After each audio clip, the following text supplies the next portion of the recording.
नमस्कार हमारे प्यारे भाइयों बहनों, स्वागत है आपका हमारे YouTube चैनल पर। आज की इस क्लास में हम बाल विकास के क्वेश्चनों को कवर करने वाले हैं। ये वीडियो उन प्यारे भाइयों बहनों के लिए काफ़ी इंपॉर्टेंट होने वाला है जो छात्रावास अधीक्षक परीक्षा की तैयारी कर रहे हैं। तो वीडियो के अंत तक बने रहना है। आपको PDF फाइल अगर आपको चाहिए तो आप हमारे टेलीग्राम चैनल को माध्यम से इस PDF को आप प्राप्त कर सकते हैं। इसकी लिंक आपको डिस्क्रिप्शन बॉक्स में मिल जाएगी, वहां से आप सारे को PDF को डाउनलोड कर सकते हैं। प्लेलिस्ट के माध्यम से इसके पहले की वीडियो आप देख सकते हैं प्यारे भाइयों बहनों। चलिए स्टार्ट करते हैं। आपके सामने सारे के सारे क्वेश्चन मोस्ट इंपॉर्टेंट क्वेश्चन है, जो प्रीवियस ईयर में आए हुए क्वेश्चन है वही हम इस वीडियो में डिस्कस करने वाले हैं। सबसे पहला क्वेश्चन लिखा हुआ है, बाल विकास के प्रमुख आयाम कौन कौन से हैं। आपको क्वेश्चनों को ध्यान से पढ़ना होगा और इसके बाद इसके आंसर को कमेंट करके हमें बताना है कि कौन सा इसका जो उत्तर होगा सही उत्तर माना जाएगा। बाल विकास के प्रमुख आयाम कौन कौन से? शारीरिक, मानसिक, सामाजिक, भावनात्मक, केवल शारीरिक, केवल मानसिक और केवल सामाजिक। आपके सामने चार ऑप्शन दिख रहे हैं, चारों में से सही उत्तर आपको कमेंट करके बताना होगा प्यारे भाइयों बहनों। चलिए इसके आंसर को बताइए, क्या होगा सही उत्तर, कौन सा ऑप्शन इसका सही उत्तर माना जाएगा। चलिए कमेंट करके बताइए, फटाफट इसके आंसर को आपको बताना होगा। ऑप्शन नंबर आपका ए इसका सही उत्तर है, शारीरिक, सामाजिक, मानसिक और भावनात्मक। ऑप्शन नंबर आपका कौन सा उत्तर होगा?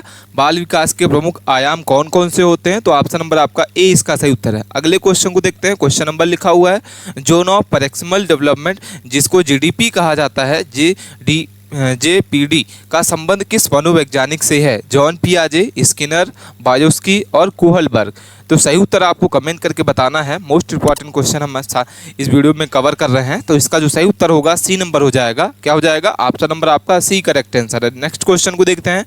सीखने की प्रक्रिया में पूर्व ज्ञान का क्या स्थान होता है? अवरोधक, सहायक, अनावश्यक और भ्रम पैदा करने वाला। तो सीखने की प्रक्रिया में जो पूर्व ज्ञान होता है उसका स्थान क्या होता है? तो सही उत्तर आपका हो जाएगा ऑप्शन नंबर आपका बी, सहायक करता है। क्या हो जाता है? ऑप्शन नंबर आपका बी इसका सही उत्तर होगा। नेक्स्ट क्वेश्चन लिखा हुआ है, कक्षा में बहुबुद्धि जो है मल्टीपल इंटेलिजेंस की अवधारणा किसमें दी जाती है? जॉन पियाजे ने दिया था, हार्वर्ड गार्डनर ने किया था, स्किनर और ब्रूनर। तो इन चारों में से सही उत्तर आपको जो भी लगता है आप हमें कमेंट करके बताइए। सही उत्तर आपका हो जाएगा बी नंबर। क्या हो जाएगा? बी नंबर, हार्वर्ड गार्डनर ने दिया था। अगला क्वेश्चन लिखा हुआ है, बालक की रचनात्मकता को प्रोत्साहित करने के लिए आवश्यक क्या होता है? रटंत विधि, स्वतंत्र सोचने की छूट, बी नंबर है अनुशासनात्मक गतिविधियां और डी नंबर अधिक गृह कार्य। ठीक है, तो बालक की रचनात्मकता को प्रोत्साहित करने के लिए क्या आवश्यक होता है? तो सही उत्तर आपका हो जाएगा ऑप्शन नंबर आपका बी। क्या हो जाएगा? बी नंबर, स्वतंत्र सोच की छूट। ऑप्शन नंबर कौन सा करेक्ट आंसर होगा? B number. नेक्स्ट क्वेश्चन है, कक्षा में शिक्षण का उद्देश्य क्या होता है? आपके सामने चार ऑप्शन दिख रहे हैं, चारों को आप ध्यान से पढ़ें और इसके बाद इसके आंसर को कमेंट करके बताइए कि कक्षा में शिक्षण का जो उद्देश्य होता है वो क्या होता है? सूचना देना, ज्ञान को भ्रम करना, बच्चों में समग्र विकास करना और शिक्षा प्राप्त करना। ठीक है, तो सही उत्तर हो जाएगा, कक्षा में शिक्षण का जो मुख्य उद्देश्य होता है वो होता है बच्चों में समग्र विकास करना। क्या होता है? ऑप्शन नंबर आपका सी इसका सही उत्तर है। नेक्स्ट क्वेश्चन को देखते हैं, सृजनात्मक विकास किससे संबंधित है? मोस्ट इंपॉर्टेंट क्वेश्चन है, सृजनात्मक विकास किससे संबंधित है? सोचने, समझने और जानने की क्षमता से, खेलने से, सामाजिक व्यवहार से। तो सही उत्तर आपका हो जाएगा, सृजनात्मक विकास किससे संबंधित होता है? तो सही उत्तर आपका होगा ए नंबर, सोचने, समझने और जानने की क्षमता। क्या हो जाएगा सही उत्तर? ऑप्शन नंबर आपका ए। नेक्स्ट क्वेश्चन देते हैं, रुचि किस प्रकार का बल है? रुचि किस प्रकार का बल है? बाह्य बल है, आंतरिक बल है और दंडात्मक और आर्थिक। तो रुचि किस प्रकार का बल है? तो सही उत्तर आपका हो जाएगा बी नंबर, आंतरिक है। क्या हो जाएगा? ऑप्शन बी इसका सही उत्तर होगा। ठीक है, नेक्स्ट क्वेश्चन को देखते हैं। क्वेश्चन भी लिखा हुआ है, बालकों में नैतिक विकास किसके द्वारा होता है? टीवी, सिनेमा, परिवार और समाज और विज्ञापन। तो बालकों में नैतिक विकास जो होता है वो किसके द्वारा किया जाता है? तो सही उत्तर आपका होगा सी नंबर, परिवार और समाज। क्या होता है? परिवार और समाज। आपको वीडियो अच्छी लग रही है तो वीडियो को लाइक जरूर कर लें और अपने दोस्तों के पास इस वीडियो को शेयर करें जिसका भी पेपर बाल विकास के रिलेटेड क्वेश्चन होने वाले हैं। तो ये वीडियो उनके लिए काफ़ी इंपॉर्टेंट होने वाला है। अगला क्वेश्चन हमारे सामने दिख रहा है कि शिक्षण विधियों का चयन किस आधार पर होना चाहिए? शिक्षण विधियों का चयन किस आधार पर होना चाहिए? शिक्षक की सुविधा के लिए, पाठ्यक्रम पुस्तक की लंबाई के लिए, छात्रों की आवश्यकता की प्रकृति और समय की कमी। तो सही उत्तर आपका हो जाएगा प्यारे भाइयों बहनों, ऑप्शन नंबर आपका हो जाएगा करेक्ट आंसर सी नंबर क्या हो जाएगा, छात्रों की आवश्यकताओं की प्रकृति। ठीक है, नेक्स्ट क्वेश्चन है, सीखने की प्रक्रिया में प्रतिक्रिया का क्या महत्व है, भ्रमित करना, प्रेरित करना, अवरोधक, और डी नंबर कोई भूमिका नहीं। ठीक है, तो सीखने की प्रक्रिया में आवश्यक क्या होता है, तो सही उत्तर आपका हो जाएगा ऑप्शन नंबर आपका बी। क्या हो जाएगा प्यारे भाइयों बहनों, ऑप्शन नंबर आपका बी इसका सही उत्तर है, प्रेरित करना। नेक्स्ट क्वेश्चन है, शिक्षक की सफलता किससे आंकी जाती है। काफ़ी इंपॉर्टेंट क्वेश्चन है, बार बार आपके एग्जाम में पूछा गया क्वेश्चन है कि शिक्षक की जो सफलता है वो किससे आंकी जाती है। छात्रों के अंकों से, उपस्थिति से, छात्रों की सक्रिय भागीदारी एवं व्यवहारिक परिवर्तन से, और विद्यालय के प्रसिद्ध से। ठीक है, तो शिक्षक की जो सफलता है वो किससे आंकी जाती है, तो सही उत्तर आपका होगा सी नंबर, छात्रों की भागीदारी, सक्रिय और व्यवहारिक परिवर्तन से। अगला क्वेश्चन लिखा हुआ है, कक्षा में यदि कोई छात्र लगातार चुप रहता है तो शिक्षक को क्या करना चाहिए। काफ़ी इंपॉर्टेंट क्वेश्चन है, चलिए इसके आंसर को बताइए। मोस्ट इंपॉर्टेंट है क्वेश्चन प्यारे भाइयों बहनों, क्या होगा सही उत्तर। काफ़ी इंपॉर्टेंट क्वेश्चन है, बार बार आपके एग्जाम में पूछा जाता है ये क्वेश्चन कि कक्षा में कोई अगर छात्र लगातार चुप रहता है तो शिक्षक को क्या करना चाहिए, तो सही उत्तर आपका हो जाएगा ऑप्शन नंबर आपका सी। क्या करना चाहिए, उसे कारण जानने की कोशिश करना चाहिए। ठीक है, नेक्स्ट क्वेश्चन है, बालकों की व्यक्तिगत विभिन्नताओं को किस कारण संभाला जाना चाहिए। एक ही तरीके से पढ़ाना चाहिए, अनदेखा कर कर, सी नंबर है विविध शिक्षण प्रतिनिधियों से, और ऑप्शन नंबर आपका डी दंड देकर। ठीक है, तो सही उत्तर आपका हो जाएगा ऑप्शन नंबर आपका सी। क्या हो जाएगा, विविध शिक्षण विधियों से। अगला क्वेश्चन लिखा हुआ है, शिक्षक का प्रमुख कार्य क्या है। बच्चों को पढ़ाना, अंक देना, मार्गदर्शन देना और प्रेरित करना, और अनुशासन दिखाना। तो चारों में से शिक्षक का प्रमुख कार्य क्या होता है, चलिए कमेंट करके बताइए प्यारे भाइयों बहनों। मोस्ट इंपॉर्टेंट क्वेश्चन है, सारे क्वेश्चन आपके वेरी वेरी इंपॉर्टेंट क्वेश्चन है। शिक्षक का प्रमुख जो कार्य होता है वो क्या होता है, कमेंट करके आपको बताना होगा। ऑप्शन नंबर आपका सी होगा, मार्गदर्शन देना और प्रेरित करना। शिक्षक का जो प्रमुख कार्य होता है वो क्या होता है, मार्गदर्शन देना और प्रेरित करना। अगला क्वेश्चन लिखा हुआ है, बाल केंद्रित शिक्षा का मुख्य उद्देश्य क्या है। काफ़ी इंपॉर्टेंट क्वेश्चन है, क्वेश्चन नंबर 16 है हमारे सामने दिख रहा है, बाल केंद्रित शिक्षा का मुख्य उद्देश्य क्या है। पाठ्य पुस्तक को पूरा करना, शिक्षक को महत्व देना, छात्र की आवश्यकता और रुचि के अनुसार शिक्षा देना, और परीक्षा फल बेहतर बनाना। तो बाल केंद्रित शिक्षा का जो मुख्य उद्देश्य होता है वो सही उत्तर आपका हो जाएगा ऑप्शन नंबर आपका सी। क्या हो जाएगा, छात्रों की आवश्यकता और रुचि की अनुशासन शिक्षा देना। अगला क्वेश्चन लिखा हुआ है, मोस्ट इंपॉर्टेंट क्वेश्चन है, चलिए इसके आंसर को बताइए कमेंट करके। जल्दी जल्दी इसके आंसर को बताना होगा। जितने भी प्यारे भाइयों बहनों हमारी इस वीडियो को देख रहे हैं सबको कमेंट करके बताना है कि यदि कोई बालक विषय में रुचि नहीं लेता है तो शिक्षक को क्या करना चाहिए, उस पर ध्यान देना चाहिए, उसको दंड देना चाहिए, उसकी रुचियों को जानकर शिक्षक विधि बदलना चाहिए, और उसे अलग बैठाना चाहिए। तो इन चारों में से आपको सही उत्तर कौन सा लगता है, आप कमेंट करके हमें जरूर बताइए कि यदि कोई बालक विषय में रुचि नहीं लेता है तो शिक्षक को क्या करना चाहिए। तो सही उत्तर आपका हो जाएगा ऑप्शन नंबर आपका सी, उसकी रुचियों को जानकर शिक्षण विधि को बदलना चाहिए। सही उत्तर क्या हो जाना जाएगा, ऑप्शन नंबर आपका सी। अगला क्वेश्चन लिखा हुआ है, बच्चों के सोचने की स्वतंत्रता देना किस विकास को प्रोत्साहित करता है। काफी इंपॉर्टेंट क्वेश्चन है आपका, बच्चों को सोचने की स्वतंत्रता देना किस विकास को प्रोत्साहित करता है। सही उत्तर आपको कमेंट करके बताना होगा, क्या होगा सही उत्तर। मोस्ट इंपॉर्टेंट क्वेश्चन है साथियों, आप इसे कमेंट करके हमें जरूर बताइए कि इसका कौन सा ऑप्शन सही उत्तर आपको लगता है, और वीडियो के अंत तक बने रहें क्योंकि हम मोस्ट इंपॉर्टेंट क्वेश्चन जो प्रीवियस ईयर में आए हुए हैं वही सारे के सारे क्वेश्चन हम डिस्कस करने वाले हैं। तो आप वीडियो के अंत तक बने रहें, अपने दोस्तों के पास इस वीडियो को जरूर शेयर करें जिसका भी पेपर महिला छात्रावास अधीक्षक का होने वाला है। सही उत्तर आपका हो जाएगा सी नंबर, करेक्ट आंसर क्या होगा सी। अगला क्वेश्चन लिखा हुआ है कि कक्षा में विविध पृष्ठभूमि में आए बच्चों के लिए शिक्षक को क्या करना चाहिए। तो सही उत्तर आपका हो जाएगा सी नंबर, विभिन्न पद्धतियां अपनाना चाहिए। क्या होना चाहिए, ऑप्शन नंबर आपका सी। अगला क्वेश्चन लिखा हुआ, अधिगम के लिए सबसे आवश्यक घटक क्या है। डर, बी नंबर है पाठ्य पुस्तक, सी नंबर प्रेरणा, और डी नंबर अनुशासन। तो अधिगम के सबसे पहली आवश्यक घटक जो होता है वो क्या होता है। सही उत्तर आपका माना जाएगा ऑप्शन सी, प्रेरणा। क्या हो जाएगा, ऑप्शन नंबर आपका सी इसका सही उत्तर है। अगला क्वेश्चन लिखा हुआ, कोहलबर्ग ने नैतिक सिद्धांत के या नैतिक विकास के कितने चरण बताए हैं। काफ़ी इंपॉर्टेंट क्वेश्चन है, बार बार आपके एग्जाम में पूछा जाता है। इसकी PDF फाइल अगर आप प्राप्त नहीं किए हैं तो आप हमारे टेलीग्राम चैनल को ज्वाइन कर लें और वहाँ से इस PDF को आप प्राप्त कर सकते हैं। इसकी लिंक आपको डिस्क्रिप्शन बॉक्स में भी मिल जाएगी। वहाँ से भी आप लिंक को क्लिक करके हमारे टेलीग्राम चैनल को ज्वाइन कर लें और वहाँ से सारी की सारी PDF आपको दिखने को मिलेगी। कोहल वर्ग के नैतिक विकास के कितने चरण बताए हैं, तो सही उत्तर आपका हो जाएगा डी नंबर 6। क्या हो जाएगा, ऑप्शन नंबर आपका सी इसका सही उत्तर है। नेक्स्ट क्वेश्चन है, किस सिद्धांत के अनुसार बच्चे जो है परिवेश में सीखते हैं, तो सही उत्तर आपका हो जाएगा ऑप्शन नंबर आपका सी। क्या हो जाएगा, सृजनात्मक विकास। ठीक है, क्या हो जाएगा, ऑप्शन बी इसका सही उत्तर है।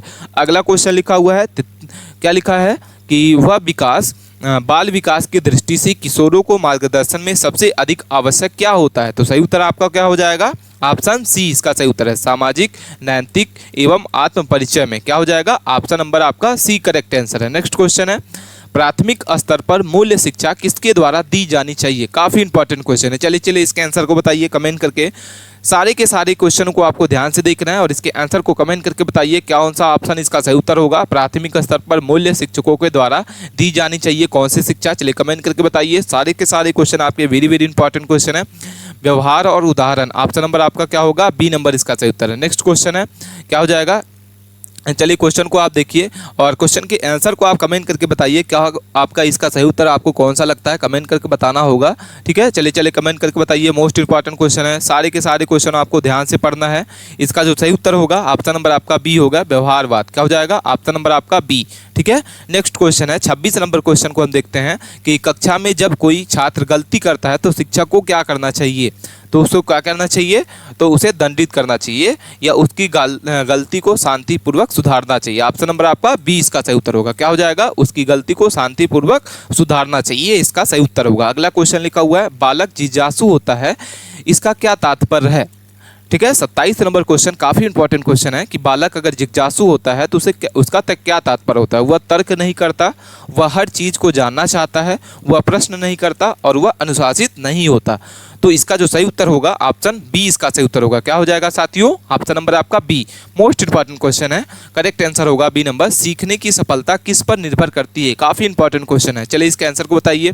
सीखने की सफलता जो है किस पर निर्भर करती है, तो शिक्षक की डांट पर, पाठ्य पुस्तक की संख्या पर, रुचि, प्रेरणा और विधियों पर और विद्यालय की इमारत पर। तो सही उत्तर आपका हो जाएगा सी नंबर। क्या हो जाएगा, correct answer option number C, रुचि, प्रेरणा और विधि पर। अगला क्वेश्चन लिखा हुआ है, क्या लिखा हुआ है कि बालक की सामाजिक विकास किससे अधिक प्रभावित होती है। मोस्ट इंपॉर्टेंट क्वेश्चन है। चलिए इसके आंसर को बताइए क्या होगा। 4 ऑप्शन आपके सामने दिख रहे हैं। पहला लिखा हुआ पाठ्य पुस्तक, बी नंबर है खेल कूद गतिविधियों से, अकेले अध्ययन से और मोबाइल से। तो बालक के सामाजिक विकास का जो अधिक प्रभावी होता है वो सही उत्तर आपका हो जाएगा बी नंबर, खेल और सामूहिक गतिविधियों से। ठीक है, अगला क्वेश्चन लिखा हुआ है कि यदि एक बालक जो है मंद बुद्धि है तो शिक्षक को क्या करना चाहिए। यदि कोई बालक जो है मंद बुद्धि का है तो शिक्षक को क्या करना चाहिए। चलिए इसके आंसर को बताइए प्यारे भाइयों बहनों, क्या होगा सही उत्तर, कौन सा ऑप्शन इसका करेक्ट आंसर लगता है आपको, कमेंट करके बताइए। इसे अलग करना चाहिए, तिरस्कार करना चाहिए, विशेष ध्यान देकर इसकी गतिविधियों के अनुसार पढ़ाना चाहिए और इसे छोड़ देना चाहिए। तो यदि कोई बालक जो है मंद बुद्धि है तो शिक्षक को क्या करना चाहिए, तो सही उत्तर आपका होगा सी नंबर, उसे विशेष ध्यान देना चाहिए और उसकी बुद्धि या उसकी गति के अनुसार पढ़ाना चाहिए। अगला क्वेश्चन है, सीखना एक प्रक्रिया होती है, तो कैसी प्रक्रिया होती है। सतत प्रक्रिया होती है, बाहरी, बाधिक, सीमित। तो सीखना एक कौन सी प्रक्रिया है, तो सतत प्रक्रिया। कैसी प्रक्रिया होती है, ऑप्शन नंबर आपका हो जाएगा बी। क्या हो जाएगा प्यारे भाइयों बहनों, ऑप्शन नंबर आपका बी। सीखने कैसी प्रक्रिया होती है, तो सीखना एक सतत प्रक्रिया मानी जाती है। अगला क्वेश्चन लिखा हुआ है, क्या लिखा हुआ है कि बाल विकास में सृजनात्मक विकास की अवधारणा किसने दी है। बाल विकास की सृजनात्मक विकास की अवधारणा जो है किसने दी है, तो ऑप्शन ए लिखा हुआ है स्किनर, बी नंबर पियाजे, सी नंबर कोहलबर्ग और डी नंबर ब्रूनर। तो बाल विकास की सृजनात्मक विकास की जो अवधारणा है वो किसने दी है, तो सही उत्तर होगा बी नंबर, जॉन पियाजे। ऑप्शन नंबर आपका क्या हो जाएगा करेक्ट आंसर साथियों, बी नंबर, जॉन पियाजे। अगला क्वेश्चन लिखा हुआ है, यदि छात्र समूह कार्य में रुचि नहीं दिखा रहा है तो शिक्षक को क्या करना चाहिए। काफ़ी इंपॉर्टेंट क्वेश्चन है, बार बार आपके एग्जाम में पूछा जाता है इस तरीके से क्वेश्चन। तो आप इसके आंसर को बताइए कि यदि कोई छात्र समूह में रुचि नहीं दिखा रहा है तो उसे क्या करना चाहिए। चलिए कमेंट करके बताइए क्या होगा सही उत्तर। मोस्ट इंपॉर्टेंट क्वेश्चन है, इसका जो सही उत्तर हो जाएगा सी नंबर होगा। क्या हो जाएगा करेक्ट आंसर, ऑप्शन नंबर आपका सी। क्या हो जाएगा प्यारे भाइयों बहनों, ऑप्शन नंबर आपका सी। क्या हो जाएगा, ऑप्शन नंबर सी इसका सही उत्तर होगा। ठीक है, नेक्स्ट क्वेश्चन को देखते हैं। क्वेश्चन नंबर हमारा है अधिगम का जो है अधिगम का आधार क्या होता है? अधिगम का आधार क्या होता है? तो सही उत्तर आपका कौन सा होगा? क्वेश्चन नंबर 34 को हम देख रहे हैं। अधिगम का जो आधार होता है वो अनुभव होता है। क्या होता है? अनुभव। अगला क्वेश्चन है रचनात्मकता जो है, रचनात्मक सोच का विकास किससे होता है? आपके सामने 4 ऑप्शन दिख रहे हैं, चारों को आप ध्यान से पढ़ें। रचनात्मकता सोच का विकास किससे होता है? स्वतंत्रता और खुला वातावरण, कठोर अनुशासन, पाठ्य रटवाना और अंक दंड। ठीक है, तो रचनात्मकता सोच का जो विकास होता है वो किससे होता है? तो सही उत्तर होगा ए नंबर। क्या हो जाएगा? स्वतंत्रता और खुला वातावरण। अगला क्वेश्चन लिखा हुआ है प्राथमिक विद्यालय में बच्चों की कठिनाई का प्रमुख कारण क्या होता है? तो प्राथमिक विद्यालय में बच्चों की कठिनाई का जो प्रमुख कारण होता है वो क्या होगा? सही उत्तर भाषा की समझ की कमी। क्या हो जाएगा? ऑप्शन नंबर आपका बी इसका सही उत्तर होगा। ठीक है, अगला क्वेश्चन लिखा हुआ है, क्या लिखा हुआ है प्यारे भाइयों बहनों? आपको क्वेश्चनों को ध्यान से पढ़ना है और इसके बाद इसके आंसर को कमेंट करके बताना होगा कि संक्रात्मक सक्रियात्मकता का क्या उद्देश्य होता है। ठीक है, आपके सामने 4 ऑप्शन दिखाई दे रहे हैं, चारों को आप ध्यान से पढ़ें कि संक्रात्मक दृष्टिकरण का उद्देश्य क्या होता है। तो सही उत्तर आपका हो जाएगा ए नंबर। क्या हो जाएगा? ए, अच्छे व्यवहार को प्रोत्साहित करना चाहिए। अगला क्वेश्चन है बालकों की भाषा विकास का प्रक्रियात्मक प्रारंभ होता है। तो सही उत्तर आपका हो जाएगा बी। क्या हो जाएगा? ऑप्शन नंबर आपका बी। बालकों के भाषा विकास का जो प्रारंभिक प्रक्रिया होती है वो जन्म से ही हो जाती है। अगला क्वेश्चन लिखा हुआ है कि एक शिक्षक को कक्षा में क्या प्राथमिकता देनी चाहिए? काफ़ी इंपॉर्टेंट क्वेश्चन है, चलिए इसके आंसर को बताइए प्यारे भाइयों बहनों। मोस्ट इंपॉर्टेंट क्वेश्चन है कि एक शिक्षक को कक्षा में क्या जो है वो प्राथमिकता को देना चाहिए। ठीक है, तो सही उत्तर आपका हो जाएगा, आपका करेक्ट आंसर है ऑप्शन नंबर आपका बी। क्या हो जाएगा? बच्चों की सहभागिता को समझना चाहिए। ऑप्शन नंबर आपका क्या होगा? बी। ठीक है, अगला क्वेश्चन लिखा हुआ है, क्वेश्चन नंबर है कि मॉडलिंग का अर्थ क्या होता है? काफ़ी इंपॉर्टेंट क्वेश्चन है, मॉडलिंग का अर्थ क्या होता है? चलिए कमेंट करके बताइए सही उत्तर आपको कौन सा इसका सही उत्तर लगता है आपको। मॉडलिंग का अर्थ क्या है? तो सही उत्तर आपका हो जाएगा ए नंबर। क्या हो जाएगा? अनुकरण द्वारा सीखना। क्या हो जाएगा? ऑप्शन नंबर आपका ए, अनुकरण के द्वारा सीखना करेक्ट आंसर है, ऑप्शन नंबर आपका ए। ठीक है, तो ये थे साथियों हमारे मोस्ट इंपॉर्टेंट क्वेश्चन जो बाल विकास के सारे प्रीवियस ईयर के आए हुए क्वेश्चनों को हम डिस्कस कर रहे हैं, इस वीडियो में डिस्कस किए हैं। तो आप अपने दोस्तों के पास इस वीडियो को जरूर शेयर करें और चैनल को सब्सक्राइब नहीं किया है तो प्लीज़ चैनल को सब्सक्राइब कर लें, क्योंकि हम बाल विकास के सीरीज को डिस्कस करने वाले हैं और ये हमारा 10वां से 11वां वीडियो है। इसके पहले की वीडियो आपने नहीं देखा है तो आप हमारे प्लेलिस्ट के माध्यम से इसकी वीडियो को देख सकते हैं। मिलते हैं नए टॉपिक के साथ नए वीडियो में, तब तक के लिए आप बने रहें प्यारे भाइयों बहनों।